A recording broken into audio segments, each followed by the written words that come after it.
on va démarrer donc avec Dominique Bourg.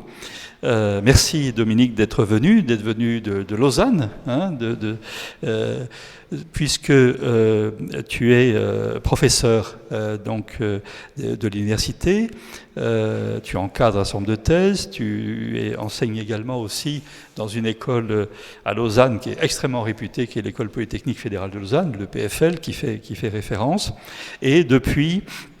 Qu'est-ce qu'on va dire, 30 ans peut-être, 20 ans, 30 ans Lausanne, ça fait 13 ans. 13 ans, mais en termes d'analyse sur l'écologie, sur le développement durable, etc., ça fait à peu près une trentaine d'années. On s'est retrouvés rapidement au Grenelle de l'environnement, etc. Donc on est, toi tu es plutôt, moi je suis plutôt sur les aspects, vous le savez, plutôt énergétiques, mais toi plutôt dans à la fois le regard sur l'écologie, le développement durable, mais aussi dans la militance. Et je crois que c'est très intéressant d'avoir cet échange avec quelqu'un qui a ce double regard. Après, derrière, tu as écrit un nombre de livres absolument considérables, on ne va pas tous les citer. Je parlerai simplement quand même du dernier que vous avez ici, voilà, il est là, qui s'appelle « Une nouvelle terre », qui est un livre très intéressant, pas très facile des fois, mais quand même très accessible, et qui est une réflexion très, très large autour du système Terre, autour de l'urgence à agir, et ce dont on va parler bien sûr maintenant. Et puis tu as écrit aussi la préface dans les derniers livres d'un petit livre qui s'appelle « Écologie intégrale, le manifeste », qui a été écrit par Delphine Batteau, et dont tu as écrit la préface, Dominique Bourg, et tu t'es engagé avec elle dans un parti qui s'appelle Urgence Écologie. Ça fait une immersion d'un universitaire intellectuel dans le milieu de la politique. Transitoire. Immersion, j'ai compris qu'elle était transitoire, mais c'est quand même très intéressant que tu puisses nous en parler un petit mot. Voilà. On va faire comme d'habitude un échange dans un premier temps, et puis après, bien sûr, vos questions. C'est enregistré, donc si vous avez le micro, si vous essayez de parler évidemment assez distinctement, attendez éventuellement qu'on vous fasse un petit signe pour vous passer le micro, ou alors si c'est suffisamment fort, ça a l'air d'être le cas, à ce moment-là on arrive à enregistrer, c'est filmé également, et donc ensuite on met ça sur le film. La vidéo sera sur le site de TVTO, avec un lien aussi sur le site éco-dialogue.fr, sur lequel on essaye de mettre depuis maintenant plusieurs années un cumul, la capitalisation de tout ce que est en train de faire sur les éco-dialogues. Peut-être un premier tour d'horizon, Dominique, sur l'état de la planète, et puis sur ce qui nous préoccupe. On a eu ces derniers jours un épisode un épisode caniculaire qu'on peut peut-être considérer comme une sorte de stigmate visible en quelque sorte de ce que disent les scientifiques depuis maintenant longtemps. Où est-ce qu'on en est par rapport à ça ? Merci Thierry. On peut faire un petit état des lieux. Je pense à l'état des lieux assez rapidement. On simplifie un peu, on a vraiment deux types de problèmes qui vont avoir une importance croissante sur nos propres vies. Le premier, c'est l'état du système Terre, et pour ce faire, on se sert de 9 grands indicateurs. Alors, les deux premiers sont vraiment très importants. Il suffit que les choses basculent pour l'un, pour que ça bascule en fait pour l'ensemble du système. C'est évidemment le climat, je vais y revenir. C'est l'état du vivant, pas simplement la biodiversité, l'état du vivant. Ça, c'est les deux entrées principales. Vous pouvez y ajouter l'usage des sols, l'état de la disponibilité de l'eau, l'acidification des océans, la déplétion de la couche d'ozone, etc. Il y a 9 indicateurs différents. Ça, c'est la première chose. Deuxième chose, c'est l'état de nos ressources fossiles, les ressources en termes de minéraux, l'eau douce, et puis toutes les ressources issues du vivant, par exemple les ressources halieutiques, puisqu'on est près de la mer, vous savez qu'elles s'effondrent, etc. Alors, la première chose qu'il faut bien avoir en tête, c'est que la pression exercée sur les deux, les limites, enfin, ce qu'on appelle les limites planétaires, c'est-à-dire les indicateurs de l'état du système Terre, et puis les ressources, c'est quand même très directement relié à notre niveau de vie. Par exemple, vous avez 10% de la population mondiale qui émettent 50% des gaz à effet de serre. Et puis, les 50% les plus pauvres de la population mondiale n'émettent que 10% des gaz à effet de serre. C'est tout simplement l'inverse. Donc là, vous voyez que le niveau de vie de chacun et l'augmentation de notre niveau de vie, eh bien, se traduit par des atteintes de plus en plus fortes aux systèmes qui nous font vivre. Et puis, vous avez un autre facteur qui est la démographie. Par exemple, si je regarde l'entrée vivant, eh bien, effectivement, il y a presque un effet direct de la démographie. Chaque fois qu'une personne naît, eh bien, elle a besoin de certaines surfaces pour respirer, pour que l'air qu'elle respire soit régénéré, l'eau, pour se nourrir, etc. Et là, évidemment, c'est très différent de ce qui se passe pour les autres aspects. Vous imaginez par exemple que quelqu'un de riche sur la planète, quel que soit le pays considéré, imaginez que ce soit un industriel qui fasse avec son jet privé au moins une fois par semaine des voyages assez importants, il va émettre jusqu'à 100 tonnes, par exemple, de dioxyde de carbone par an, alors qu'un pauvre d'Inde, d'Amérique du Sud, lui, va émettre 300 kilos. En revanche, quand vous regardez l'impact sur le vivant, évidemment, vous n'allez pas manger 1000 fois plus. Un riche ne mange pas 1000 fois plus qu'un pauvre. Et donc là, on a un ratio assez direct. Alors, maintenant, une fois cela dit, si vous voulez, effectivement, l'état dans lequel se trouve le système Terre et l'état dans lequel se trouvent nos ressources, je reviendrai aussi, il n'est plus très joyeux aujourd'hui.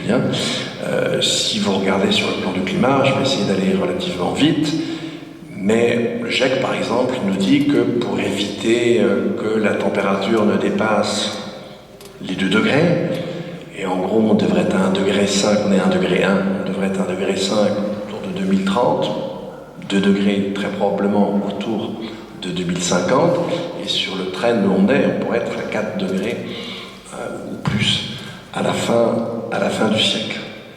Et donc là, on a, nous dit le GIEC, dans le dernier rapport, le rapport SR15, sur les 1,5, 2 degrés, sur la cible qu'on ne devrait pas dépasser, les 2 degrés, eh bien, il nous reste 11 ans. Et entendons-le bien, quand on dit il nous reste 11 ans, ça ne veut pas dire qu'il faut commencer à faire des efforts dans 10 ans. Si on veut, à l'échelle mondiale, ça serait plus pour la France, si on veut à l'échelle mondiale réduire d'ici à 2030 de moitié les émissions de gaz à effet de serre, c'est demain qu'il faut s'y mettre. Et comme vous l'avez remarqué, on ne voit pas vraiment ce genre d'effort se mettre en place. Alors, vous l'avez vu, depuis 2018, je dirais que le changement climatique commence vraiment à devenir accessible à nos sens, ce qui n'était pas tellement le cas avant. Depuis 2018, ça a été le cas en 2018, on a eu dans l'hémisphère nord, de mai à octobre, des vagues de chaleur et des vagues de sécheresse à répétition. Et elles ont touché tout l'hémisphère nord. Jusqu'alors, quand vous aviez vraiment une canicule très prononcée, c'était l'ouest de l'Europe en 2003, c'était une partie d'Australie en 2007, l'ouest plutôt de la Russie en 2010, etc. C'était toujours circonscrit. Là, quand vous avez eu en juin dernier une pointe de chaleur extrême, eh bien, ça n'était pas que dans la partie ouest de l'Europe. Au même moment aux États-Unis, alors ici, vous savez que dans je ne sais plus quel village, tu me l'as rappelé, mais on a été jusqu'à 45 degrés 9 dixièmes. Aux États-Unis, c'est la température de 56 degrés 7 dixièmes. Pas partout, évidemment, un endroit bien précis. Mais en même temps, vous aviez, eh bien, et c'est encore le cas, des températures oscillant entre 30 et 32 degrés dans le sud de l'Arctique. Le sud de l'Arctique. Vous avez eu en Inde, un peu avant notre canicule, juste quelques jours avant est arrivé la mousson. Donc là, on entrait plutôt dans l'hiver, est arrivé la mousson, mais quelques semaines avant, vous aviez encore des températures de 50 degrés.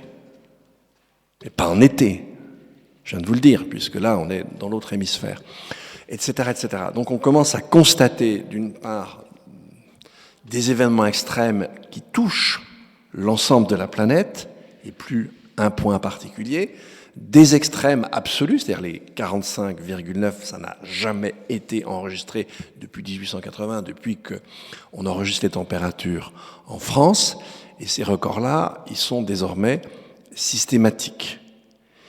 Et ici, vous êtes bien placé pour savoir qu'une température extrême, là, c'est carrément dans le Gard et dans l'Hérault, des vignes et des raisins qui ont séché, qui ont été brûlés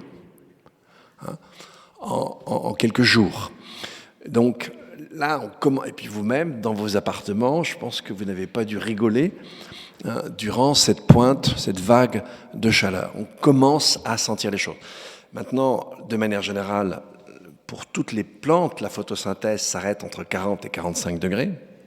Pour les céréales, dès qu'on monte dans les 30 degrés, eh bien, effectivement, l'activité photosynthétique redescend. Le peu d'énergie que la plante capte, ça va plutôt dans les racines, vous en doutez bien, plutôt que dans la graine ou dans le fruit. Donc, si vous regardez du côté du climat, on commence à rentrer dans le dur. En d'autres termes, si vous voulez, ce qui a caractérisé ce qu'on appelle l'Holocène, c'est-à-dire la période qui se serait terminée en 1950 et qui aurait commencé il y a 11 700 ans, un peu plus, juste à la fin extrême du dernier âge glaciaire, on est resté dans une variation de la température qui tournait autour d'1 degré. Là, on rentre dans le 2e degré. Et comme vous le savez, plus on monte en température moyenne et plus les effets, eux, deviennent forts et intensifs. Ça n'est pas linéaire. Plus on monte, plus les effets augmentent. Ils augmentent plus rapidement que la température elle-même. Donc voilà pour la température, c'est pour le climat. De manière générale, on commence à rentrer dans des choses qui sont relativement délicates avec des effets qui sont énormes. Si je vous donne un autre chiffre, si je prends par exemple les effets des catastrophes dites naturelles aux États-Unis dans les années 80, c'était 3 milliards de dollars. En 2018 et en 2017, on est entre 100 et 200 milliards de dollars. 2017, j'en suis sûr, avec Harvey, etc., on est très proche des 200 milliards, on n'est pas très loin en 2018. Pensez simplement aux incendies que vous avez eus en Californie, qui sont des incendies hors normes. On parle même de méga-feux, parce que désormais on atteint des températures qu'on n'a jamais atteintes dans des incendies. Les phénomènes changent d'échelle. Si vous regardez maintenant sur le plan du vivant, c'est pas mieux. Vous avez eu il y a quelques mois l'équivalent pour le vivant du GIEC pour le climat, qui est l'IPBES, qui s'est réuni en nous disant qu'il y a en gros 1 million sur 8 millions d'espèces qui connaît un déclin très fort. Et si on prend par exemple les insectes, vous avez une étude qui a été publiée il y a 2 mois, qui repose sur 73 points d'observation dans le monde entier, pour lesquels on dispose de statistiques depuis le début du XXe siècle, donc depuis plus d'1 siècle. Eh bien, pour tous les insectes, toutes catégories confondues, pas les pollinisateurs, pas seulement les insectes volants, toutes catégories confondues, c'est 41% des espèces d'insectes qui connaissent un taux de déclin de 2,5% par an. C'est-à-dire qu'en quelques décennies, vous n'avez plus ces populations. Donc on a déjà un affaiblissement des populations qui évidemment ensuite débouche sur une accélération du rythme d'érosion des espèces. Donc sur le plan du vivant, c'est pas tout à fait génial. Maintenant, si je regarde sur le plan de nos ressources, que je parle d'énergie, que je parle de métaux, etc., pour l'énergie, on est sur le pétrole conventionnel depuis au moins 2008 sur un plateau. On pallie ça à peu près par jour, on consomme en gros 100 millions de barils de pétrole par jour, c'est 75 seulement qui viennent de pétrole conventionnel et ça n'augmente plus. Le reste, on va le chercher avec du non conventionnel, qui n'a pas la même profondeur en termes d'exploitation, en termes temporels, que le conventionnel. Et à un moment donné, l'ensemble va redescendre, avec un taux de déplétion qui devrait se situer entre 6 et 8%. Si vous regardez du côté des métaux, on est obligé d'aller les chercher de plus en plus profondément, de façon systématique. Donc vous devez excaver plus, et puis plus on va profond, plus le taux de concentration du minerai diminue, donc plus, là encore, on a une deuxième raison d'excaver plus, et la quantité de matière qu'on doit traiter pour en extraire le métal est de plus en plus importante. En d'autres termes, la consommation d'énergie pour chercher, excaver et traiter les métaux augmente de manière exponentielle. Je viens de vous dire qu'on a à l'horizon assez proche, sans doute un problème de disponibilité pour les fossiles. Donc, quel que soit le domaine vers lequel je me dresse, je regarde, eh bien, on voit que nécessairement, on va devoir affronter des ruptures. et dans un pas de temps qui n'est pas gigantesque. Justement, sur le temps et sur la question du temps, on a l'impression qu'il y a une véritable accélération depuis 2-3 ans sur cette question-là. Autrement dit, les scientifiques, le GIEC, tous les différentes courbes, etc., étaient sur quelque chose à 2100. 2100, c'est loin. OK. Et là, on peut se dire, bon, on a le temps pour agir. Et puis, tout d'un coup, on a maintenant les mêmes scientifiques, des gens qui, a priori, ne sont pas des catastrophistes au sens un peu péjoratif du terme, des gens qui annoncent la fin du monde. Non, on a des gens et des scientifiques qui nous disent là, on ne sait plus faire. Là, on a vraiment un énorme problème. Et cet horizon à 2100, on a l'impression qu'il s'est raccourci. Tu as parlé de 11 ans, disons une quinzaine d'années. Or, dans 15 ans, c'est pas loin. On va donc sur 2034, quoi, quelque part. Je l'espère pour nous tous, on sera encore peut-être en vie. Donc on va le vivre, ce genre de choses. Et j'ai aussi l'impression que les jeunes qui maintenant manifestent, qui sont des lycéens, qui ont une quinzaine d'années, à qui on a dit 2100, pour eux très loin, etc. Puis tout d'un coup on leur dit, attention, c'est 15 ans. Et là, ils font un petit calcul, j'ai 15 ans, plus 15 ans, 30 ans, je démarre ma vie active. Et qu'est-ce que c'est que cette histoire et de quoi vous êtes responsable et comment il faut faire maintenant? Voilà un petit peu la grande question. Est-ce que tout ceci est... on a encore le temps, en quelque sorte, d'agir par rapport à cette accélération du temps qui nous reste? Non, enfin, disons, on peut encore agir, on a des marges, mais effectivement, on doit le faire, et je l'ai rappelé tout à l'heure, tout de suite. Et les objectifs exigeants qu'on doit atteindre, c'est pas dans 20, 30, 40 ans, c'est dans une dizaine d'années, hein, au sens un peu large du terme. Et donc en fait, on est passé de l'idée qu'on avait le temps à l'idée selon laquelle on n'a plus de temps. Et en fait, on l'a fait pour le climat, on l'a fait aussi pour le vivant. Alors, pour le climat, il y avait on se projetait dans la longue durée de deux manières. Bon, d'une part, si vous regardez le processus d'acquisition des connaissances, il nous ramène carrément à la fin du XVIIIe siècle. J'habite en Suisse, donc je couperai pas, mais le premier de la saga climatique, c'était Horace Bénédicte de Saussure. Avec Balma, il est le premier à gravir les pentes du Mont Blanc, et sa question de recherche est la suivante: comment se fait-il, quand je me rapproche du Soleil, qu'il fasse de plus en plus froid? C'est pas idiot comme question. Et la réponse, vous le savez, c'est tout simplement que la composition chimique de l'atmosphère change avec l'altitude. Et plus on monte en altitude, moins il y a de gaz qui piègent le rayonnement solaire, et plus effectivement la température se refroidit. Sachez que sans ces gaz, la vapeur d'eau en premier, le dioxyde de carbone, le méthane, et puis des gaz qu'on a rajoutés, eh bien sans cela, il ferait en moyenne moins 18 degrés sur Terre. C'est-à-dire que le chauffage solaire, évidemment, il est important, là vous le voyez, mais en fait, sans la loupe de l'atmosphère, ça ne donne pas du tout la même chose. Il n'y a pas de vie sur Terre.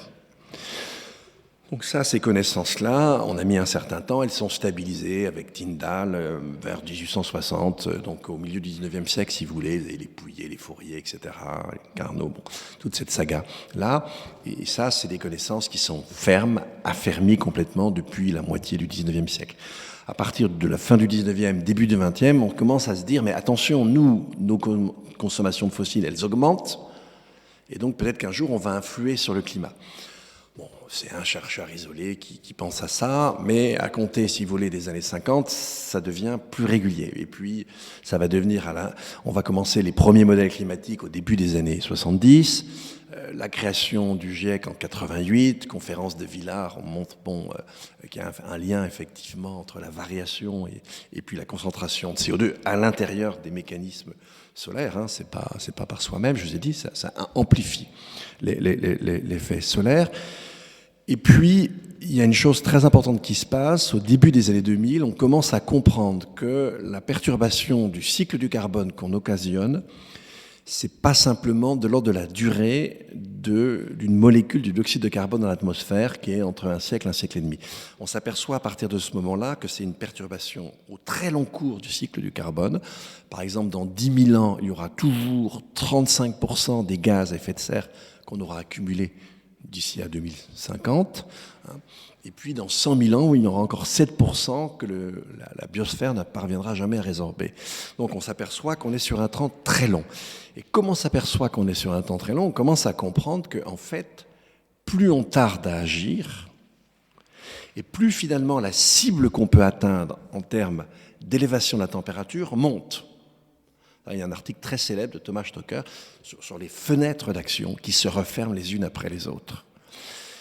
Et donc, tout ça, ça finit par changer, je peux vous dire, le moral des scientifiques du climat. Et puis, à la faveur de ce qui était demandé par les petits pays de la OSIS au moment de la COP 21 Paris, ils sont obligés de réfléchir sur la différence entre 1,5 et 2 degrés. Quand la commande arrive, on trouve ça zinzin, parce que les 1,5 degrés, de toute façon, c'est quasiment plié. Mais en tout cas, ça a permis de bien comprendre, si vous voulez, déjà le gap qu'il y a entre 1,5 et 2 degrés, c'est pas la même chose. Alors évidemment, entre 2 et 2,5, 2,5 et 3, 3 et 3,5, c'est pas du tout la même chose. On prend mieux conscience du fait que ça augmente de façon accélérée, pas de manière linéaire. Bon, ça c'est la première chose. Et puis on comprend qu'effectivement, là, on a laissé se fermer un certain nombre de fenêtres d'action. Et que si on veut encore avoir l'objectif des 2000, il faut aller très vite. Et pourquoi les 2000, des 2 degrés? Pourquoi? Parce que 2 degrés, c'est le seuil à partir duquel le système peut s'emballer. Et en fait, bon, ça, rien n'est certain, mais on peut craindre que, si on atteint 2 degrés, 2 degrés 2, 2 degrés 3, que le système s'emballe et que la température monte, atteigne les 3, les 4, les 5, les 6 degrés, sans que nos émissions n'augmentent au prorata. Et puis les 2 degrés, c'est le seuil à partir duquel les dégâts deviennent vraiment beaucoup, ils sont déjà importants avant, mais beaucoup plus indigérables en fait par les sociétés. Et puis c'est produit exactement la même chose pour le vivant. Ça fait un certain temps qu'on annonce un peu la catastrophe, mais si vous voulez, on n'avait pas d'études suffisamment précises. Et c'est notamment les études sur les insectes qui nous ont montré qu'on était déjà confronté à un véritable effondrement du vivant.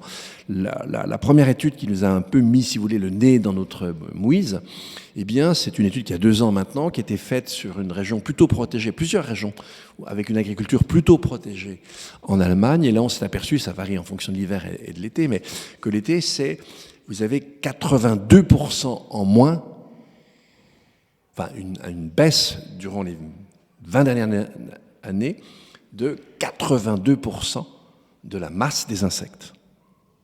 C'est énorme, c'est un effondrement.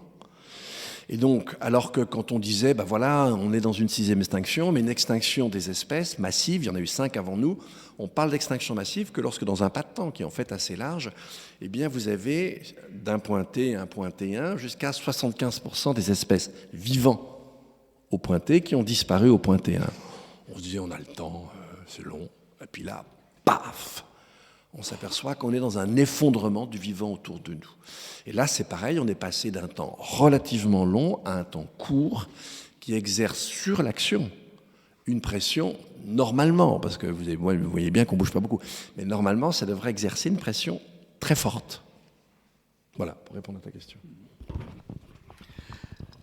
En gros, on est en train de prendre 2 grandes baffes dans la gueule, quoi. C'est-à-dire 2 immenses baffes. Une baffe climatique et une baffe vivante. Et une baffe sur le vivant. Ce discours-là, il y a quelques années, il était encore vu comme extrêmement catastrophique, etc., etc. Il est tenu par de plus en plus de gens, j'allais dire sérieux, voilà, universitaires, etc.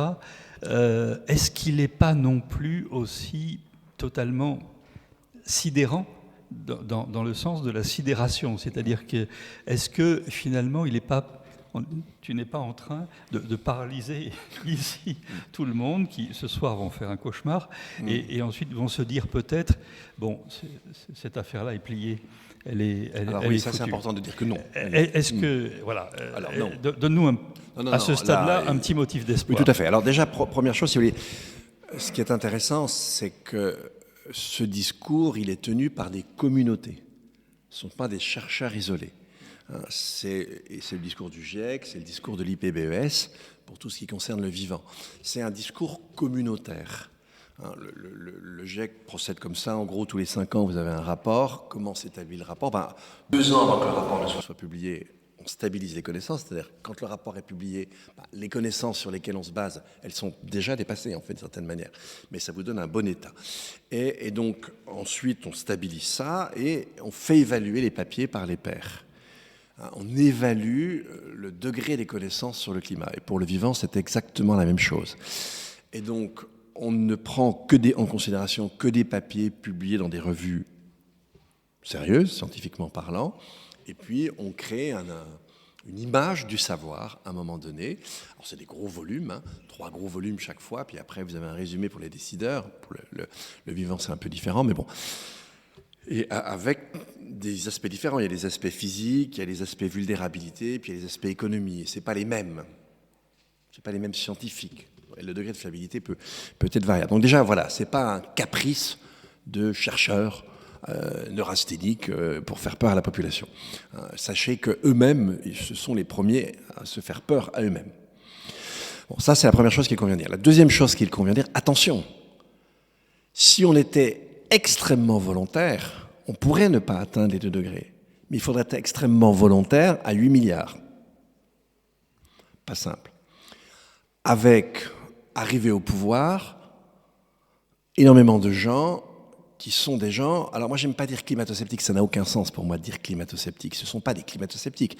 Ce sont des gens qui sont obsédés par les questions écologiques, mais à l'envers, pour ne pas les voir. Mais ils en sont obsédés. Ils ne pensent qu'à ça. Bolsonaro, Trump. Et puis de manière générale, ce qui va caractériser tous ceux qu'on appelle populistes, c'est d'avoir une attitude à peu près équivalente. On n'est pas très loin ici de l'Italie, et si vous allez voir Salvini, c'est quand même pas un écologiste forcené. Et ses connaissances sur le sujet sont totalement nulles. Sur d'autres sujets aussi, mais notamment sur celui-là. Donc, on a vraiment ces difficultés. Maintenant, attention, c'est quoi l'enjeu de tout ça? C'est l'habitabilité de la Terre. Je vous donne un exemple. Je vais prendre un exemple extrême, j'espère qu'on n'arrivera pas là. Mais imaginez que la température augmente, la température moyenne sur Terre augmente de 3,7 degrés. Vous avez un papier qui a un peu plus de 2 ans, d'une équipe de Météo France. Dans l'est de la France, vous pourriez avoir des maxima qui se situeraient entre 50 et 55 degrés.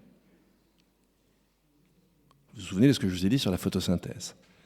Et donc, si vous avez des maxima, ce seraient des maxima qui atteignent ça, ça veut dire que l'été, vous avez quand même une température qui va se situer autour des 45 degrés. Je vous rappelle que la température de votre corps, c'est 37 degrés, et la température de la peau, c'est 35 degrés. Quand l'air autour de vous dépasse les 35, ça y va énergétiquement. Et puis, en fonction du degré d'humidité que vous avez dans l'air ambiant, soit votre corps arrive à réguler, soit il n'y arrive pas. Si vous avez chaleur et humidité, le corps ne parvient plus à évacuer la température. Et donc elle monte au-delà de 41 degrés, vous savez ce qui arrive après. Et donc on aurait des régions du monde, c'est pas les nôtres, c'est plutôt Asie en gros, où on pourrait avoir cette situation. Il y a pas mal de papiers maintenant qui sortent là-dessus. On pourrait avoir cette situation où ça serait des zones entières qui seraient inhabitables quelques mois de l'année. Mais bien entendu, inhabitable. Donc là, quand je vous dis que l'enjeu de tout ça, c'est l'habitabilité de la Terre, c'est pas du flan. Alors maintenant, attention. On a vraiment les moyens, en termes de moyens stricts, avec des gens décidés, et je vous l'ai dit, à presque 8 milliards, on pourrait faire qu'on n'atteigne pas les 2 degrés, rester très légèrement en dessous. C'est possible. Mais alors, on reviendra après, c'est pas simple. Bon, donc, on a encore des marges pour empêcher le pire. En revanche, ce qu'on ne peut plus empêcher maintenant, c'est ce qu'on appelle l'anthropocène, c'est-à-dire le fait que, justement, on est sorti de la période avec cette variation qui restait à l'intérieur d'1 degré. C'est fini, on est déjà à 1 degré. Et l'habitabilité de la Terre, qu'on le veuille ou non, elle va changer, elle deviendra plus difficile. Mais on a encore des marges énormes pour empêcher la surcatastrophe. Bon, tu ne nous as pas vraiment encore tout à fait rassurés sur... mais je vous mente. Voilà, donc, au moins on a un discours qui est franc et très, très clair là-dessus.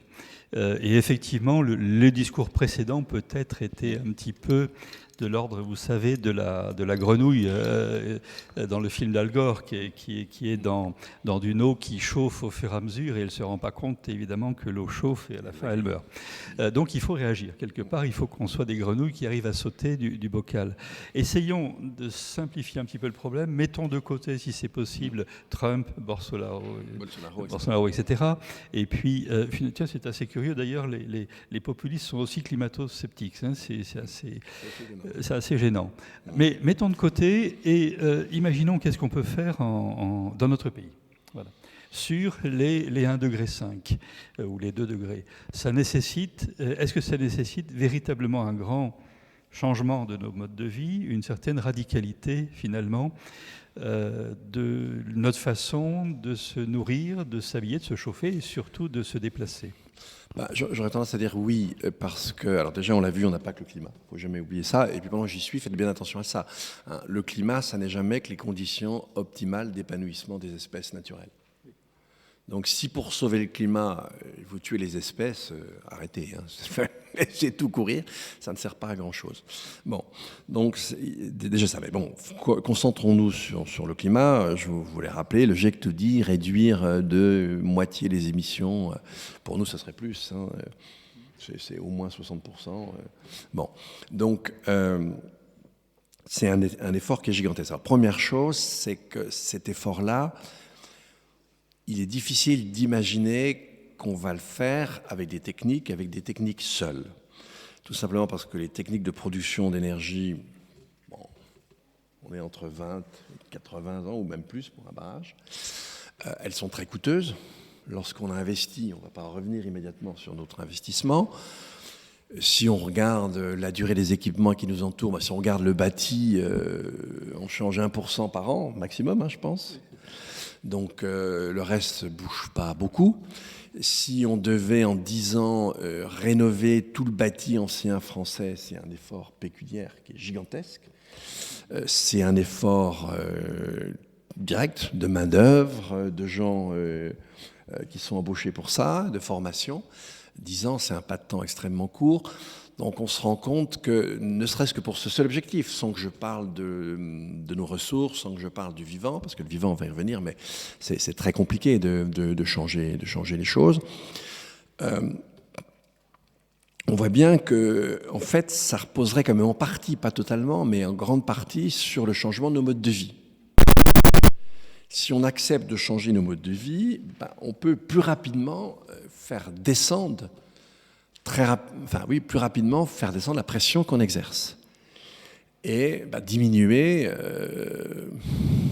nos émissions de gaz à effet de serre.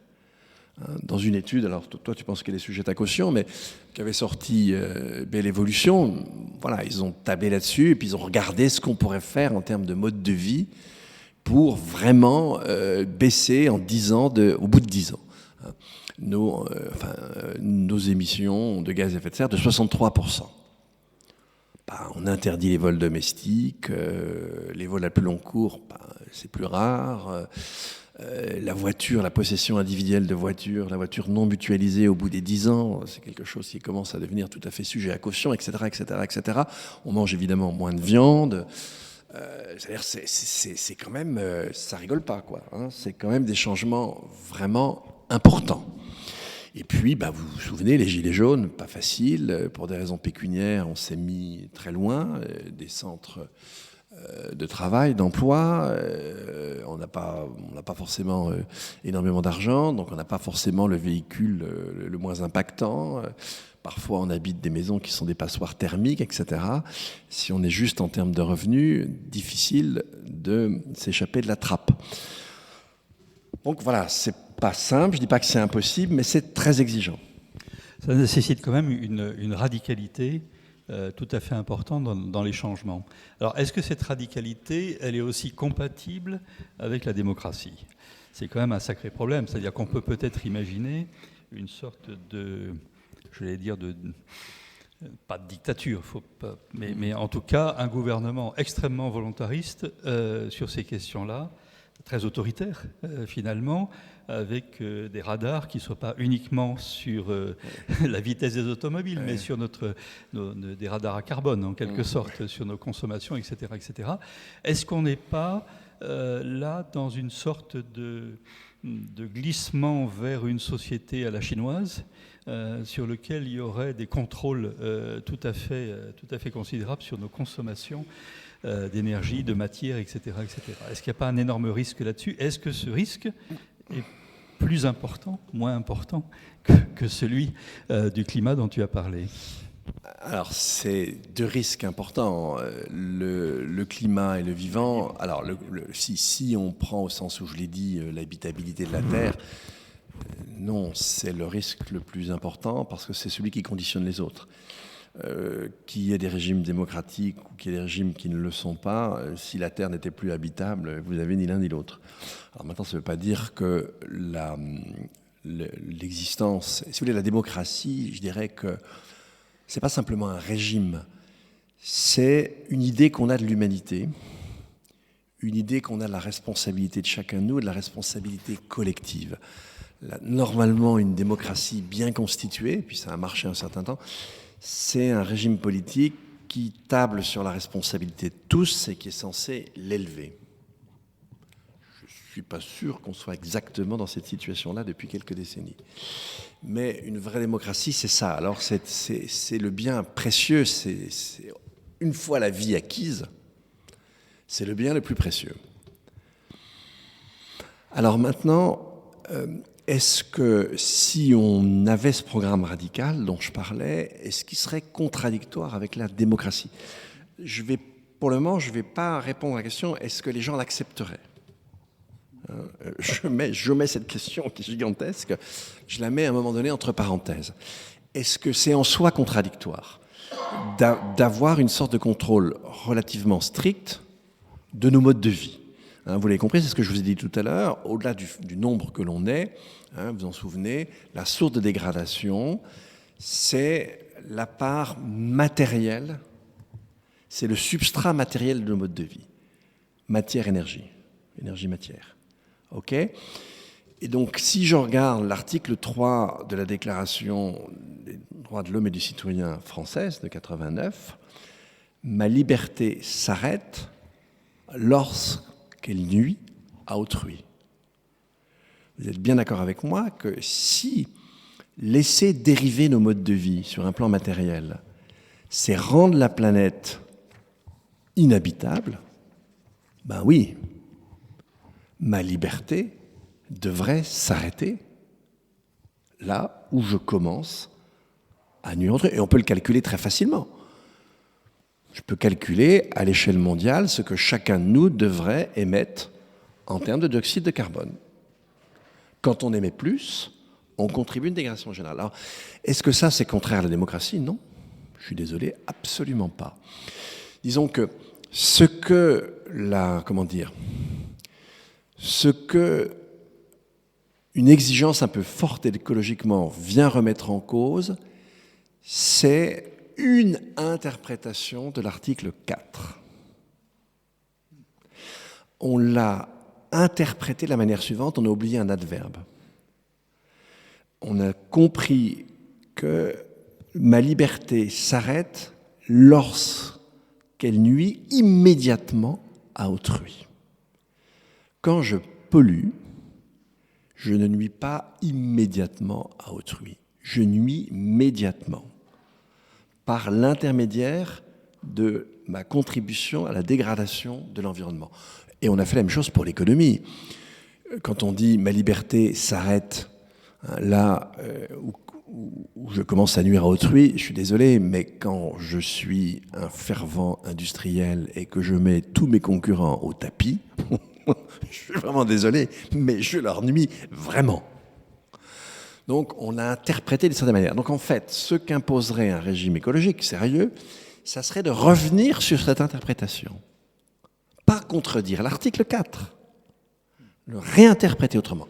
Maintenant, en ce qui concerne la liberté d'association, la liberté de penser, la liberté de presse,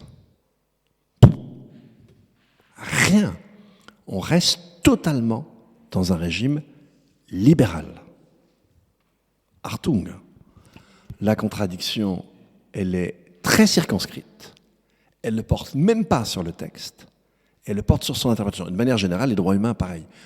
Donc, non, on ne serait pas du tout dans un régime autoritaire. Mais là, j'admets que tous les citoyens de la Terre entière sont dans un pays démocratique et qu'ils réfléchissent et ils connaissent l'état du monde avant de voter. J'en demande beaucoup. Alors, face à ça, qu'est-ce qu'il faut faire? Toi, tu as décidé, il y a quelques mois, Ouais. Alors c'était temporaire, j'ai bien compris, mais une immersion dans le monde politique à l'occasion des européennes, puisque tu étais tête de liste sur une liste qui s'est appelée Urgence Écologie, et effectivement qui est déjà tout un programme. C'était clair, le titre bien sûr. Clair. Et donc qui a été aussi initié par Delphine Batho. Qu'est-ce que tu en retires? Qu'est-ce qui est de cette immersion d'un intellectuel dans le milieu de la politique? C'est-à-dire, j'ai l'impression que tu t'es dit à un moment donné, il faut, bon, ok, face à cette situation, il faut agir. Je ne vais pas dire qu'en te rasant le matin, voilà. Non, voilà. Non. Mais est-ce que finalement, ce monde politique actuel, tel qu'il fonctionne, etc., est en capacité d'avoir aussi ce niveau d'expression radicale et de décision radicale dont tu viens de parler. Parce que on peut imaginer à un moment donné que des décisions radicales peuvent être prises. Ça a été le cas, par exemple, de Roosevelt durant la guerre en 1942. Très radical, de façon extraordinaire. D'ailleurs, quand on regarde ça maintenant, c'est tout à fait étonnant. Le président Roosevelt qui convoque les patrons, les majors de l'ensemble des véhicules américains, des automobiles américaines, pour leur dire « vous ne ferez plus demain de voitures », c'est quand même quelque chose de tout à fait étonnant. Et un impôt sur la fortune de 96%. Pardon ? Un impôt sur la fortune de 96%. Et un impôt sur la fortune de 96%. Donc, mais on était en guerre. Ils étaient en guerre. Il y avait eu Pearl Harbor. Ouais, voilà. Il y avait eu ce choc, en quelque sorte, très immédiat, qui amenait l'immédiateté de la réponse. Tout à fait. Là, le ciel est bleu, en quelque sorte. Voilà. C'est beaucoup plus difficile. D'une part, et on n'est pas dans cette situation on croit qu'on est... Le climat ne fait pas la guerre, finalement. Non, le climat, il est simplement sur, finalement, la physique de l'ensemble des réactions et de ce qu'on émet. Quelle impression de ces quelques mois d'immersion ? Je dirais, pour mes réflexions, on l'a rappelé, on est dans une passe où on a peu de temps pour agir, il faut agir, et je dirais que les séparations traditionnelles en prennent un coup. C'est-à-dire, par exemple, si vous êtes scientifique du climat américain ou brésilien, vous avez un pouvoir politique qui supprime les crédits pour qu'il n'y ait plus dans votre pays de sciences du climat. Donc, restons aux États-Unis, laissons le Brésil de côté. Vous ne pouvez pas être scientifique du climat et être républicain. Ben non, c'est contradictoire. Puisque si vous êtes républicain, vous pensez qu'on doit faire taire les sciences du climat. C'est jamais arrivé. C'est exceptionnel. Et c'est la première fois qu'on a un enjeu vital pour l'humanité. Donc on est dans une situation très... Alors ça ne veut pas dire que toutes les différences doivent être rasées. Hein. Une femme ou un homme politique, c'est une femme ou un homme politique. Ça ne veut pas dire que tout le monde doit devenir homme politique, ça n'a pas de sens. Mais en tout cas, pour les autres, ça veut dire qu'on va se rapporter autrement aux femmes et aux hommes politiques. Moi, à titre très personnel, c'est ce que j'ai essayé de faire, si vous voulez. Compte tenu, d'une part, du contenu de ce qu'on allait dire, j'étais absolument certain avant que je n'avais aucune chance d'être élu, pour deux raisons. D'une part, je savais très bien que ce que j'allais dire, ça n'allait pas m'apporter de voix, c'est évident. Et puis, d'autre part, l'argent avec lequel j'allais à l'élection était minable. C'est-à-dire, s'il faut payer ces bulletins, c'est qu'on doit les payer 2 fois pour les mettre dans la profession de foi et dans les bureaux de vote, les affiches, l'acheminement de tout ça, c'est 3 millions d'euros. Nous, on a fait une campagne qui nous a coûté 110 000 euros. Et on a remporté 411 000 voix, je crois. Donc en fait, si je fais le ratio de la dernière campagne, alors pas les présidentielles en France, c'est Julia Cagé qui a calculé ça, en fait, chaque voix revient à 7 euros. Moi, j'ai eu 411 000 voix, enfin moi, cette liste, à 25 centimes d'euros. Nous avons eu les 411 000 voix les moins chères du marché. Je ne suis pas économiste, mais pour un économiste, on a un rapport coût-bénéfice qui est quand même assez excellent. Donc voilà, ça je savais qu'on ne serait pas élu. Et en fait, comme on n'avait pas d'argent, etc., moi je n'ai pas fait de campagne électorale. On n'avait aucun argent pour faire une campagne électorale. J'ai simplement profité de mes déplacements académiques, et heureusement on m'invite beaucoup, donc j'ai quand même pu aller à pas mal d'endroits, et puis là j'ai rajouté un petit machin. Donc, et j'ai tenu exactement le même discours que celui que je tenais avant. Donc voilà, j'ai fait un job très particulier, et à un moment donné, l'idée de cette liste, c'était de faire passer un peu un diagnostic d'expert, si vous voulez, pour faire réfléchir. Ben, c'est ce qu'on a fait. Et voilà, là, les femmes et les hommes politiques doivent tenir compte du diagnostic scientifique. Donc moi, j'ai rappelé le diagnostic. Du coup, je pouvais rester académique et faire un job transitoire. Mais je vous dis tout de suite, c'est fini. Je n'ai plus aucune prétention au moindre mandat. D'ailleurs, j'en avais aucune puisque je savais que ça ne marcherait pas. Voilà, chacun son boulot, c'est pas le mien.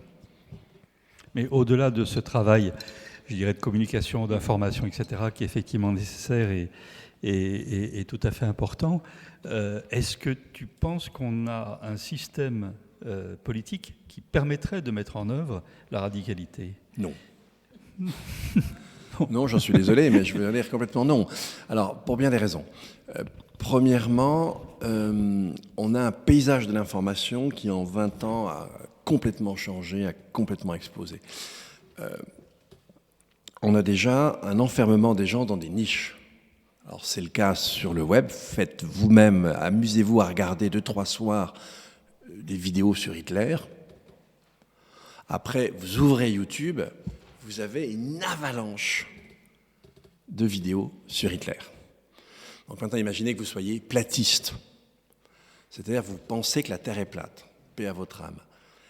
Eh bien, il y a 6 millions de vidéos platistes sur le web. Pour qu'il y ait 6 millions, il faut qu'il y ait beaucoup de gens qui les regardent. Parce que ceux qui mettent ces vidéos-là, et les opérateurs qui les laissent, c'est pas par philanthropie. C'est parce que ça rapporte de l'argent. Donc on a enfermé les gens dans des niches, et je vais faire la politique en me mettant en dehors d'ici. Bon, par exemple, si vous êtes républicain, il y a de fortes chances que vous regardiez Fox News.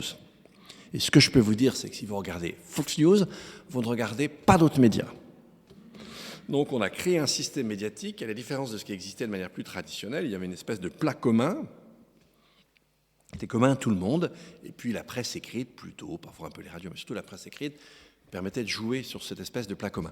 Là, vous avez une dissémination des niches d'information, et puis vous avez des moyens techniques qui vous permettent de manipuler grandeur nature les populations. C'est ce qui s'est passé via WhatsApp, etc., aussi bien aux États-Unis avec l'élection de Trump qu'avec Bolsonaro. Alors, vous envoyez des vidéos très ciblées pour faire voter quelqu'un dans un sens particulier. Maintenant, si vous regardez nos États, et ça c'est un économiste qui s'appelle Lucas Chancel qui a bien documenté ça, ce qu'on appelle le néolibéralisme, qui consiste à dire que les États ne sont que les agents économiques comme les autres. Alors on a besoin d'eux pour faire de la police, vous avez déjà remarqué que ça marche quand même un peu, mais on les considère comme des agents économiques comme les autres, et donc en fait, ça c'est le fond de ce néolibéralisme, mais surtout il a amené, si vous voulez, la ruine du capital public par rapport au capital privé. Sur 30 ans, le capital public s'est effondré. Ça vous donne la Grèce de l'an dernier. Pas assez de pompiers, mal équipés, des Canadaires qui viennent de l'étranger. Mais il n'y a plus de service météo en Grèce. Donc le pilote d'avion, il ne sait pas comment il doit verser son eau. Il ne connaît pas le sens du vent. Des accès aux plages privatisés, grillagés, qui ont été une des causes de la mortalité du phénomène, etc., etc. toutes les questions d'environnement, c'est des questions de commun. Si vous n'avez plus un État qui possède un certain nombre de moyens, vous allez faire comment? Et aujourd'hui, c'est quand même curieux, regardez le gouvernement actuel, regardez le nombre de gens qui viennent du privé et qui ont fait HEC. Mais vous savez, on revient un peu à l'époque, entre le XIe et le XVIIe siècle, où on avait la souveraineté de l'Église et la souveraineté des États. Aujourd'hui, on a la souveraineté du marché et la souveraineté des États. Mais à la différence de ce qui se passait entre le XIe et le début du XVIIe siècle, eh bien, en fait, cette fois-ci, les présidents de la République, les ministres, etc., se sont des curés, des évêques et des cardinaux. Et donc, on dépossède les États de l'intérieur. Et ils ne sont plus en mesure. Regardez, par exemple, ce qui se passe avec la tentative de Le Maire de fiscaliser Facebook et Google. Donc voilà, on s'est mis dans une mauvaise phase, et c'est ça qui m'inquiète, si vous voulez, c'est qu'effectivement on a un pas de temps pour agir qui est restreint, et on a à la fois, un peu partout dans le monde, des gens qui accèdent au pouvoir qui ne veulent pas entendre parler de ces choses-là, et pour ceux qui voudraient en faire quelque chose, ils disposent d'instruments qui ont été ils ne sont pas impuissants, mais ils ont été très largement affaiblis les 3 dernières décennies. Donc c'est quand même pas, on n'arrive pas dans l'idéal.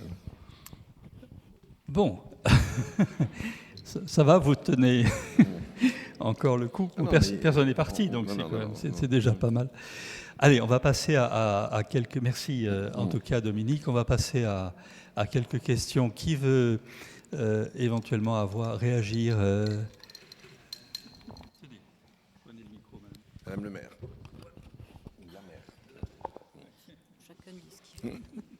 Oui, bonjour. Donc déjà, merci de votre présence. Mais bon, j'ai une question, au-delà de tout ce que vous avez dit, par rapport au climat en général. C'est-à-dire, voilà, c'est vrai qu'on est tous, enfin, je pense qu'ici, on est nombreux déjà faire des efforts. Pardon, on est nombreux déjà à faire des efforts ici. Et malgré ces efforts, et si tout le monde s'y mettait, comme vous l'évoquiez, est-ce qu'on n'est pas dans une ère où il y a une échéance à terme, comme l'ère glaciaire? Là, je plombe encore plus l'ambiance. Alors, c'est ma question qui me trotte depuis quelques temps. Quand vous êtes là, je vous la pose parce que je dis, chacun fait ses efforts. On parle toujours du petit colibri, que chacun fait à sa manière son petit effort, que ce soit en termes d'énergie, etc., etc. Mais est-ce qu'à un moment donné, malgré tous ces efforts, est-ce que c'est repousser un peu l'échéance ou beaucoup l'échéance? Non, alors si vous voulez, en fait, les deux, j'espère ne pas dire de bêtises, mais en tout cas, le quaternaire, il existe depuis 2 600 000 ans. Et le quaternaire, ça veut dire quoi? Qu'on a de la glace au pôle et que le climat alterne entre des cycles glaciaires longs, grosso modo 80 000 ans, et ça a changé aussi, mais vers les 500 derniers 1000 années, c'était ça, et des glaciaires de 80 000 ans et des interglaciaires de 20 000 ans. Ce qui nous sépare de la fin extrême du précédent âge glaciaire, je vous l'ai dit, c'est en gros 12 000 ans. 12 000 ans. Donc, on a au moins 8 000 ans devant nous. D'accord? Et il est fort probable, c'est pas totalement certain, parce que tous les 400 000 ans, il y a un interglaciaire, long. Et il est probable qu'on soit dans un interglaciaire long. Donc, compter sur la survenue du prochain âge glaciaire, non pas pour nous tirer d'affaire, parce que, vous savez, le dernier âge glaciaire, c'était 3 km de glace à Stockholm et des terres gelées jusqu'ici. Donc, ça serait pas génial à tôt. Adieu la vigne, adieu tout le reste, et on ne pourra pas habiter. Donc, non, là, on doit s'en tirer nous-mêmes avec intelligence, avec honnêteté et avec sens des responsabilités. Ce que normalement une démocratie développe. Ben voilà. Mais une autre question. Oui, bon, tout d'abord, félicitations, parce que je trouve que c'est une vision et surtout un échange assez clair. Pardon. Mais ça rigole pas dans le public. Non, c'est vrai, mais en vous écoutant, on n'a pas forcément le moral, puisque, outre le fait qu'on voit à peu près où on va, si rien ne change, vous nous expliquez que les gens qui nous gouvernent aujourd'hui sont pas prêts de changer puisqu'ils sont inféodés, et que grosso modo, même si on fait des petites choses, même le maire, c'est pas ça qui va changer la destinée. Ça pourrait retarder très légèrement. Alors qu'est-ce que vous nous proposez pour passer une bonne soirée ? Alors j'ai plein de choses dans ma besace, mais j'attendais la question pour les sortir. Alors, déjà aller faire la fête tout à l'heure en exactement. Bas, pour oublier, voilà. Non, pas oublier, faire la fête pour faire la fête. Voilà. Se rafraîchir, voilà. Disons s'aérer les neurones. Mais si vous voulez, la première chose déjà, c'est que dans ce qu'on peut faire, il y a deux volets. Il y a un volet contribution à la diminution des facteurs de dégradation générale. Là, ce qui est compliqué, c'est que même si la France devenait exemplaire, ce serait sympathique, mais on n'émet qu'1% des émissions de gaz à effet de serre mondiales. En revanche, le deuxième volet de ce qu'on peut faire, il est très local. C'est organiser la résilience. Et là, je crois que le faire, c'est... Alors ça, j'en suis totalement persuadé. C'est vraiment aller vers un mieux vivre. Vraiment un mieux vivre. Et c'est pour ça qu'on a tout intérêt à le faire. Et même le deuxième volet, on a aussi tout intérêt à le faire. Ce que nous montre, si vous voulez... Alors, Geneviève va fermer ses oreilles parce qu'il y a économistes et économistes, mais elle sait très bien de quoi je parle. Mais si vous voulez, dans les économistes, il y en a quand même un certain nombre qu'on peut prendre au sérieux. Et donc, dans ceux qu'on peut prendre au sérieux, il y a ceux qui s'occupent, disons, de ce qu'on appelle le bien-être. Et en fait, si on regarde ce qu'ont été les 30 Glorieuses, grosso modo, fin des années 40, mais surtout milieu des années 50 jusqu'au début des années 70, la croissance de l'époque, qui était vive, qui était exceptionnelle au regard de l'histoire, donnait 3 fruits. Le plein emploi, la réduction des inégalités et vraiment l'augmentation du bien-être. Et l'augmentation du bien-être, à l'époque, c'était... Les objets, il y avait leur part, tout ce qui est électroménager avait sa part, mais c'est surtout des infrastructures. On a commencé à habiter dans des appartements plus confortables, chauffés. On n'était pas obligé, dans certains endroits en France, d'aller aux toilettes à moins 30 l'hiver. C'est sympa, etc., etc., etc. Mobilité, etc., d'autres choses, puis l'électroménager qui a soulagé les tâches, etc. Donc on a eu une augmentation très nette du bien-être. Donc encore une fois, l'essentiel est avec des services publics qui fonctionnaient, très important pour le bien-être.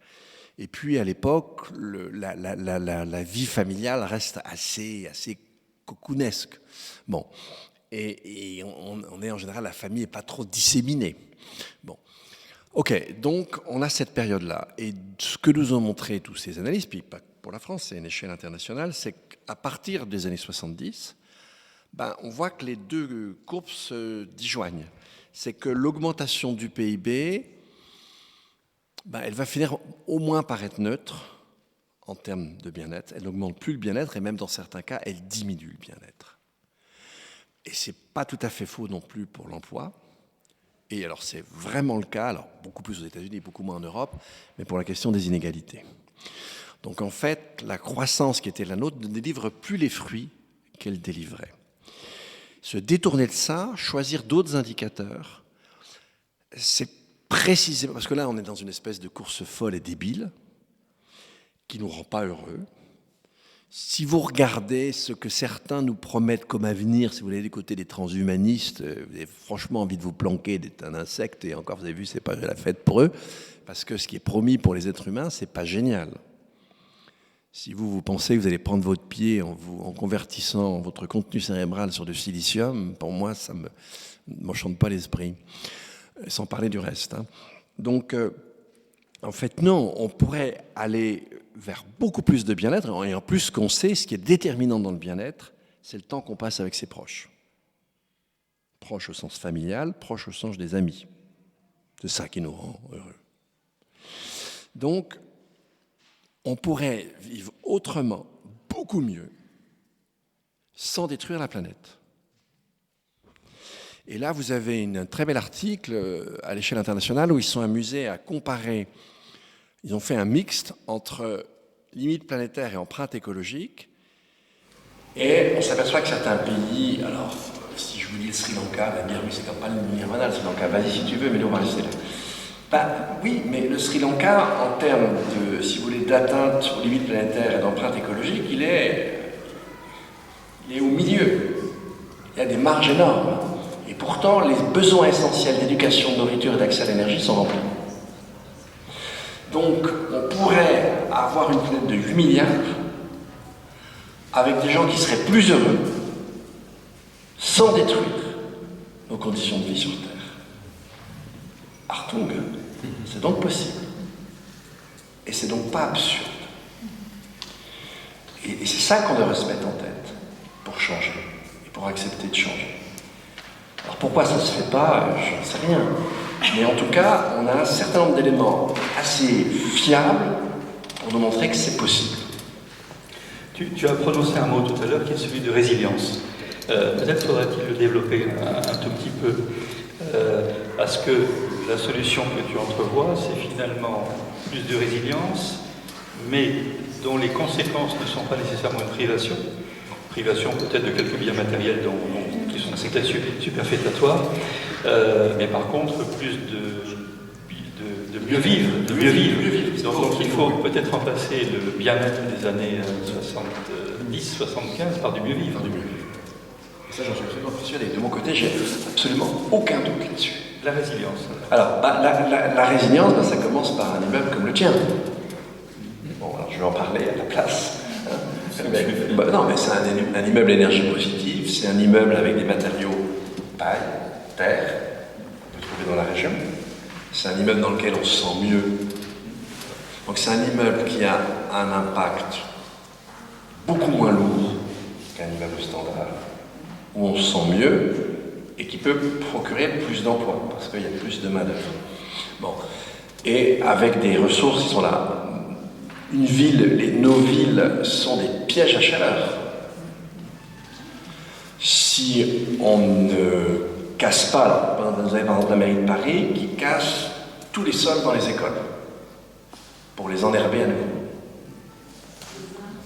pour remettre de l'herbe. Évidemment, il y a des parents d'élèves qui disent il y a de l'herbe, ça salit les vêtements. Rien n'est parfait dans ce bas monde. Paix aux âmes agitées. Mais enfin, voilà. Et la résilience, c'est effectivement casser les îlots de chaleur, casser toutes ces infrastructures qui sont en dur, qui sont des pièges à chaleur. C'est remettre de la circulation d'eau aérienne, alors qu'on a enterré au contraire dans les villes, etc. C'est effectivement par exemple, quand vous avez eu la canicule de 2003 à Paris, entre par exemple le parc Monceau et les endroits les plus chauds, vous avez jusqu'à 6 degrés de différence. Reboiser, réensauvager par certains côtés, des aspects, si vous voulez. Et puis effectivement, c'est passé à l'agroécologie. Même la FAO nous le dit.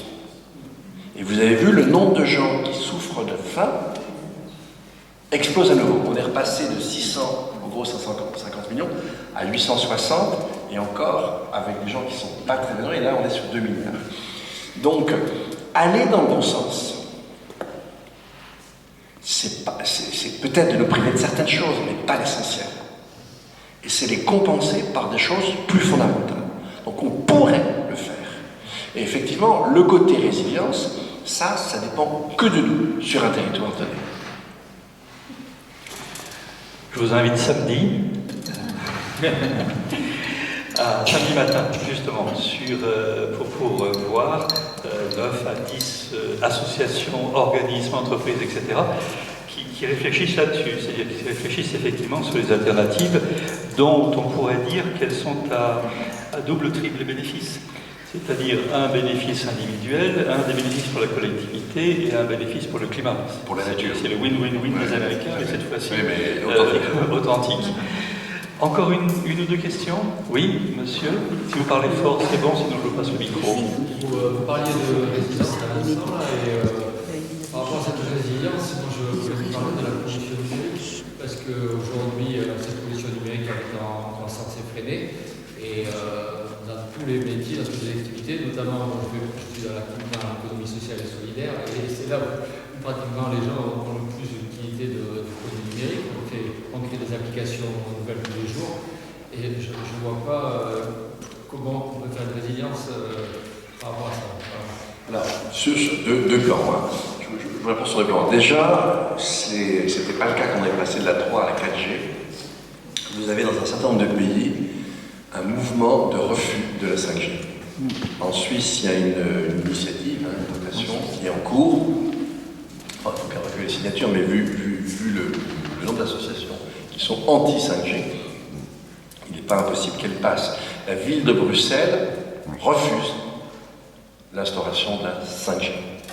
Et la 5G, c'est pas anodin. Hein, c'est permettre, si vous voulez, un franchissement d'un seuil énorme en termes d'échange de signaux. Et donc, et c'est la première fois, on a dit toujours, on n'arrête pas le progrès ici. Là, vous avez un mouvement de population relativement fort pour qu'on refuse cette course-là. Sachez que de manière générale, dans les années 80-90, par point de PIB, on constatait une baisse, déjà quand même une baisse régulière, de l'énergie consommée et des ressources consommées. Et puis, avec le numérique, c'est pas la seule raison, mais avec le numérique, on voit par point de PIB la quantité d'énergie consommée repartir à la hausse et la quantité de ressources consommées repartir à la hausse. En fait, la poursuite de la transition numérique est incompatible avec la transition écologique. De manière, par ailleurs, si vous voulez, ce qui se passe aujourd'hui avec les algorithmes, etc., ça semble être le contraire de ce qu'a été dans l'histoire le progrès technique. Le progrès technique a plutôt débouché sur une forme d'empowerment d'individus, souvent de collectifs, et les très grandes inventions, elles s'universalisaient pratiquement, la roue, le passage de l'âge du bronze à l'âge du fer, etc. Or, aujourd'hui, le numérique, c'est capter un savoir-faire humain et supprimer à ces comportements humains des processus mécaniques. Si par exemple on étendait la voiture autonome aux États-Unis, vous auriez, je ne sais plus où j'ai vu ça, mais vous auriez jusqu'à 3 500 000 emplois, vos voitures et camions. S'il n'y a plus que des véhicules autonomes, vous avez 3 500 000 emplois qui disparaissent. Mais si, dans tous les gestes de votre vie, petit à petit, à tous les niveaux, si effectivement le frigo fait vos courses à votre place, si la gestion de votre compte en banque, vos comptes bancaires est fait à votre place, etc., je ne vous dis pas votre état neuronal au bout de quelques années. Et donc, là, il y a une menace qui est une menace vraiment énorme. Et donc, pour moi, l'écologie et le refus c'est pas le refus en tout du numérique, là, je travaille avec un petit groupe de gens en intelligence artificielle qui ont trouvé un truc assez génial. Alors je ne sais plus si je vais réussir à le décrire, mais c'est un processus qui permet, avec une analyse sémantique, de faire apparaître, si vous voulez, l'importance des réseaux entre différents papiers. Mais tant que vous ne les avez pas lus, vous n'en tirez rien. Donc là, j'ai vraiment une technique au sens traditionnel, c'est-à-dire j'ai de l'empowerment. Ça me donne plus de pouvoir intellectuel. Ça ne va pas faire de moi un crétin. La machine me guide pour aller vers certaines cibles, mais je dois continuer. La plus-value que je vais avoir, elle continue à faire fonctionner mon cerveau. Ce n'est pas un substitut. Donc je ne suis pas contre toute forme de numérique. Mais il va falloir qu'on fasse très attention à la part du numérique qui relève toujours de l'empowerment et à celle qui est en train de faire de nous des légumes. Et c'est un sujet de science-fiction, chez les Damasio, chez d'autres. Bon, c'est assez intéressant d'aller regarder de ce côté-là. Et pour moi, c'est vraiment le même combat que celui de l'écologie, c'est celui de la qualité de la vie et de l'honneur du genre humain. Et des limites qu'on se donne. Des limites qu'on se donne, ça c'est pas l'humanité sans limite qu'on se donne. Bien sûr. Et quelque part, la 5G va amener le contraire. Sinon, la 5G va amener la 6G et la 7G, etc. Et on peut effectivement, quand on regarde la publicité sur la 5G, elle était formidable. C'est, si ma mémoire est bonne, vous êtes sur le quai de la gare. Le train va arriver, vous avez encore le temps avec la 5G de charger le film complet, etc. Voilà. Effectivement, c'est ça, hein, la 5G, c'est ça, c'est ce niveau-là. Oui, c'est ça. Allez, encore une ou deux questions, peut-être, madame. Moi, en ce moment, je suis en train de lire un livre qui s'appelle L'événement anthropocène. Oui. Et en fait, leurs propos, dans ce livre, ils expliquent qu'on n'est pas rentré dans cette ère géologique où l'homme a Le micro. force d'ampleur tellurique. Peut-être je vais vous donner le micro.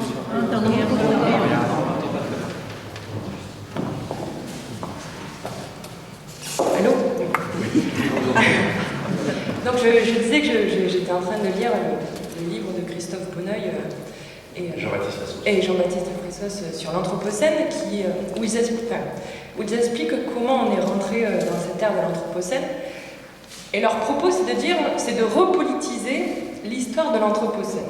Repolitiser, c'est-à-dire de montrer en quoi, à chaque moment de l'histoire où on a choisi une énergie, par exemple les énergies fossiles, où on a fait des choix technologiques, à chaque fois, il y avait d'autres options possibles, mais nos sociétés l'ont pas choisi. Mais elles l'ont pas choisi. Pourquoi? Parce qu'en fait, il y avait quand même du lobbying d'industriels. Par exemple, pour la voiture, au début, dans les villes, les populations elles détestaient la voiture. Elles trouvaient ça, ça créait du chaos, voilà.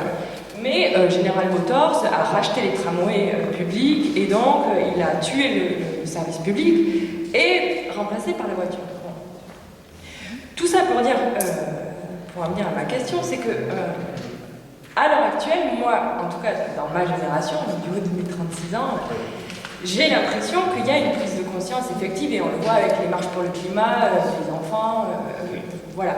Et plus qu'une prise de conscience, une mise en place à l'échelle individuelle de changement de mode de consommation et de manière d'être au monde, enfin de manière d'être au monde. Sauf que moi, ce qui me décourage, voilà, je vais peut-être partager plus mon pessimisme, c'est que par exemple, demain, se vote le CETA à l'Assemblée nationale.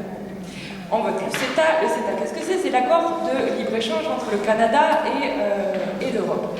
Ça veut dire quoi concrètement pour le climat et pour nos énergies? Ça veut dire qu'on va importer des bœufs du Canada qui seront produits dans on ne sait pas quelles conditions. Voilà. Au lieu de relocaliser l'économie, en fait, on va multiplier les échanges, donc les transports, donc les émissions de gaz à effet de serre, etc. Et tout ça, c'est qui? En fait, c'est et dans ce CETA, le pire, c'est que on va mettre en place les tribunaux d'arbitrage qui font que, en fait, les États n'auront plus, quand il y aura les entreprises auront la possibilité d'accuser un État que lui, il a fait une loi qui est contraire à leurs intérêts et que donc, en fait, il doit payer. Voilà. C'est la même chose, et ça se vote à l'Europe. Et c'est la même chose que l'année dernière, le secret des affaires qui criminalise en fait les lanceurs d'alerte, par exemple sur les pollutions environnementales, c'est-à-dire qu'on n'aura plus le droit de dénoncer en fait des pollutions environnementales parce que les multinationales on viole leur secret des affaires. Complètement. Voilà, moi en tout cas, en tant que citoyenne, c'est ça qui me décourage, c'est que je me dis, j'ai beau faire tout ce que je peux en fait à mon échelle individuelle, il y a des échelles que j'arrive pas, qui sont, notamment celle européenne, qui est pas maîtrisable, et qui là demanderait en fait, et c'est là où le sens de l'action politique finalement, quand vous disiez oui, à un moment donné, il faut que les chercheurs, je me suis engagée parce que j'avais envie de faire ce diagnostic politique, scientifique dans le monde politique. Mais ouais, c'est primordial parce que voilà, j'ai pas vraiment de questions, j'avais juste envie. Mais c'est bien. Je vais quand même vraiment, moi je suis totalement d'accord avec tout ce que vous avez dit. Et je dois vous dire que je n'arrive pas à comprendre comment un député peut accepter de voter un traité avec ces tribunaux arbitraux. Puisque vous avez 2 tiers des jurés qui sont des entreprises et 1 tiers des États. Attendez, c'est féodal comme justice. J'arrive pas à comprendre. Je suis désolé, mais ma cervelle, elle implose. ce que je peux vous dire, c'est que jamais je ne voterai pour quelqu'un qui a voté un truc pareil. Hein, ça renvoie à ce que je vous disais tout à l'heure, c'est-à-dire cette captation de souveraineté du privé par rapport au public. C'est absolument inadmissible. Et en plus, là aussi je suis d'accord avec vous, si vous voulez, en fait, les échanges, la multiplication des échanges est contradictoire tant avec le climat qu'avec l'état du vivant. La contradiction, elle est frontale. Et je ne suis pas en train de dire qu'on ne va plus jamais commercer. La civilisation du bronze, les petits royaumes qui étaient autour de la Méditerranée échangeaient de l'huile, d'olive, de la farine et du vin. Bon. Et puis le bronze, il fallait aller chercher à certains endroits, il y avait, si vous voulez, on peut remonter. Je ne suis pas en train de vous dire qu'il y a parfois un fantasme éclos, on va dire on va supprimer du commerce. C'est pas là le problème. Là, le problème, on a comme objectif de maximiser le commerce. Or, la maximisation du commerce est totalement contradictoire avec le maintien de l'habitabilité de la Terre. C'est tout. C'est clair. Donc, pas de CETA, pas de Mercosur. C'est pas possible. Mais oui, on vote. Mais ça va même plus loin d'ailleurs, parce qu'il faudrait regarder sur les autres conventions internationales. Dans ton livre, tu mets accent sur quelque chose qui est tout à fait étonnant. C'est l'article 3 de la Convention cadre des Nations Unies sur le climat. Donc là, on est bien sur la Convention, si je ne m'abuse, qui a créé le GIEC, etc. Donc là, c'est après, c'est 92. Le GIEC, c'est 92. Ah oui, c'est ça. Et là, c'est la Convention qui devait mettre en œuvre les résultats du GIEC. Voilà, mais on est quand même sur une convention qui porte sur le climat. Et l'article 3 de la Convention cadre dit « Il convient d'éviter que les mesures prises pour lutter contre les changements climatiques, y compris les mesures unilatérales, constituent un moyen d'imposer, elle constitue un moyen d'imposer des discriminations arbitraires et injustifiables sur le plan du commerce international ou des entraves déguisées à ce commerce. » Ça veut dire quoi? Ça veut dire qu'on a une convention sur le climat actuellement des Nations Unies qui est soumise au commerce. Là, on a quand même un petit problème, quelque part. Y compris donc sur les Nations Unies et sur le commerce international. Donc il faut revoir ça. Et moi, je suis assez d'accord avec l'économiste Jean Gadret qui dit à libre-échange, il faudrait toujours l'écrire avec des guillemets à libre. Bah oui, évidemment. Voilà. Alors, une dernière question, peut-être, vu l'heure. Oui, là-bas, monsieur.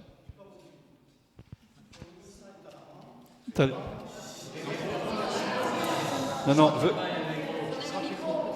venez ici parce qu'on ne vous entend pas. Je suis désolé, voilà, si vous pouvez prendre le micro. Non, vous avez une grosse voix, mais... Donc le constat est alarmant, réel, très grave. Nous sommes donc dans une impasse. J'ai donc deux questions. La première question est, pensez-vous que dans ce contexte, les concepts de développement durable et de croissance soient légitimes et souhaitables? Et ma deuxième question, elle contient un mot qui est tabou, qui n'a pas été prononcé ici ce soir. Quelle est votre position à propos du concept de décroissance? Alors, je vais déjà vous répondre à la première question. La deuxième, j'ai indirectement répondu tout à l'heure, mais je vais vous répondre à la première. De mon côté, moi, je ne parle plus de développement durable. Le développement durable, alors déjà, dans le rapport Brundtland, vous avez 33 fois justement le mot croissance. Et le développement durable, il reposait sur ce que j'ai dit tout à l'heure, c'est-à-dire le fait qu'on avait constaté dans les années 80 et 90 une forme de découplage. C'est-à-dire qu'on avait vu que la croissance du PIB s'accompagnait d'une croissance des flux d'énergie et des flux de matière qui était un peu moins forte. Donc on en arrivait à ce rêve absurde qu'on aurait une disjonction entre les deux. Or, depuis le début des années 2000, on n'a pas du tout de disjonction, on a une surjonction. C'est-à-dire qu'en fait, les flux de matière d'énergie, enfin les flux de matière en tout cas, croissent plus vite que le PIB lui-même. Et ça, c'est notamment l'accès, on peut le comprendre, à des modes de vie qui nous ressemblent, notamment des Chinois. Parce que si vous enlevez les Chinois dans les statistiques mondiales, les écarts sont assez faibles. Donc, et puis par ailleurs, Vous vous en souvenez des 3 petits schémas, hein, vous avez le rond de l'économie, le rond de l'écologie et le rond de la société. Et puis on dit, voilà, le développement durable, c'est où les 3 petits ronds se croisent. Mais enfin, c'est n'importe quoi. Je suis désolé, mais l'économie, elle a besoin de la société. Une économie sans individus, ça va devenir assez difficile. Hein. Et puis, la société elle-même a besoin de la nature, du système Terre. Donc, en fait, non, le système Terre impose un certain nombre de contraintes aux sociétés qui elles-mêmes imposent un certain nombre de contraintes aux économies. Quand on ne veut pas le voir, on détruit et la société, et derrière, on finit par détruire le système Terre. Et c'est ce qu'on appelle aussi l'économie du donuts. Donc moi, je ne parle plus du tout de développement durable, c'est has-been totalement. Bon, alors maintenant, pour prendre la croissance, entendons-nous bien, le problème, c'est, je vous l'ai dit tout à l'heure, c'est la croissance des flux de matière et des flux d'énergie, et c'est aussi la croissance démographique. Maintenant, jusqu'à plus ample informé, quand vous avez de la croissance tout court, vous avez de la croissance des flux de matière et des flux d'énergie. Ou alors, il faudrait qu'on aille tous voir nos psychiatres à pied et que les acteurs restent sur place et ne se déplacent jamais. Mais la croissance a forcément une part de matière. Donc en fait, si on réduit nos flux de matière et nos flux d'énergie, on va nécessairement réduire le PIB. Alors comment on réduit le PIB ? En préservant un certain nombre de choses, c'est un énorme défi. Et on n'a pas une réponse absolue à cette question-là. On va devoir tâtonner, on va devoir chercher. Mais effectivement, je vois difficilement comment on peut échapper à une décroissance. Encore une fois, décroissance des flux de matière, des flux d'énergie, laquelle va quasi nécessairement déboucher sur une décroissance tout court. Est-ce que la solution, c'est pas de virer une bonne fois pour toutes le PIB pour des indicateurs qui soient un petit peu plus Si, intelligents ? de toute façon, ça, je vous l'ai dit, si on poursuit le PIB, on détruit l'emploi, on détruit le bien-être et on fait exploser les inégalités. Donc, de toute façon, c'est pas tout à fait génial. Mais ça ne veut pas dire qu'il n'y a pas un autre problème par ailleurs, quand même. Hein. Alors, une question. Oui. Si vous étiez nommé tout nouvellement ministre de la Transition écologique, à la place de M. de Rugy qui vient de démissionner, Oui, alors. Quelle est la première proposition que vous feriez ? Alors, il y a une grande différence entre De Rugy et moi, c'est que moi j'aime bien les homards, mais j'en mange très rarement. Je n'ai pas d'allergie aux homards. Pas d'allergie. J'adore le champagne, mais j'en bois peu. J'en buvais plus parce qu'à un moment donné, j'habitais Troyes. Donc on était dans une région de Champagne et on pouvait l'avoir beaucoup moins cher. Tu n'as pas d'allergie aux crustacés, c'est pour ça que tu viens d'ailleurs à... J'ai ni d'allergie aux crustacés, ni d'allergie au champagne. Je vous rassure tout de suite. Mais en revanche, j'ai un autre copain qui s'appelle Hulot. Non, il a compris quand même. Là, j'espère qu'il a compris maintenant. Non, il ne va pas être rappelé, ça je vous rassure tout de suite. Mais bon, si vous voulez, bon, je ne veux pas rentrer dans des débats politiques, mais il y a un certain personnage qui nous a bien roulé quand même. Alors, partiellement, en ce sens qu'on savait bien que c'était pas... Oui, c'était l'actuel président de la République. On pouvait quand même s'imaginer qu'avec son « en même temps », il allait, disons, faire la part de l'adaptation et, par exemple, la part des changements énergétiques, etc., qui accroissaient le PIB. Et dans un premier temps, c'est plutôt le cas. Donc, je pensais naïvement ça. Je me disais, il y a un moment donné, la contradiction va apparaître, mais pendant quelques années, elle n'apparaîtrait pas. Je pensais que c'était ça, en même temps. Et puis, j'ai découvert ce qu'il entendait par « en même temps ». C'est-à-dire dire à l'étranger que c'est le champion du climat, rien faire en France, et depuis qu'il est arrivé au pouvoir, il a ruiné les uns après les autres toutes les possibilités de recours en termes de biodiversité. C'est-à-dire que c'est le gouvernement le plus anti-environnement qu'on ait jamais eu. Mais j'habite à l'étranger, donc j'en sais quelque chose. L'image de notre président de la République à l'étranger, c'est l'ami du climat. C'est génial, non ? Ça, c'est en même temps. C'était pas le même que le mien. Voilà. Allez, autre question. Donc on va aller rejoindre maintenant, manger des crustacés. Alors, je vous rappelle donc très rapidement les autres éco-dialogues. Jeudi, donc avec Cyril Dion, à la fois à Valmagne à 14h30 et ensuite après à 20h sur le site du MES. Et Et donc, pour la soirée, vous avez la possibilité d'avoir un billet à prix réduit avec un code promo que je vous redonne. Ce code promo, c'est Monde pour demain, tout attaché. Attention, pas un monde pour demain, mais Monde pour demain, tout attaché en majuscule. Voilà. Et à partir de là, vous pouvez prendre sur Internet votre billet. Vendredi, Christophe Cassou, et samedi, la transition énergétique.